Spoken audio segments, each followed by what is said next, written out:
Hi, I'm Louise Hudson, and this is Gretchen Kother with Lee County Federated Republican Women. We're here to chat today with Crystal Diamond. Crystal is the New Mexico Senate District 35 candidate. And Crystal, welcome.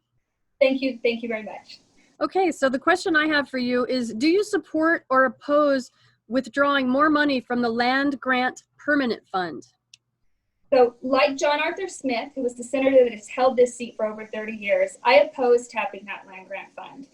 I think right now it's evident more than ever that our lawmakers are not fiscally responsible. They simply can't even balance a budget. So to give them access to tapping New Mexico's savings account would be completely irresponsible. So I stand in opposition of a constitutional amendment that would grant access to tap that. So is the constitutional amendment going to be out on this November ballot? I believe it's going to be addressed at the next legislative session is where it's going to start being discussed, the next legislative session. And I can tell you that this is a high priority for the progressives. In fact, it's one of the reasons that those conservative Democrat senators, including John Arthur Smith, were targeted, is to remove that they were blocking access to the permanent land grant fund. And so getting them out of the way, they think, is a clearer path to tapping that money, which is absolutely the worst thing that we can do for New Mexico fiscally. And what can that money be used for? Or how would you normally tap it?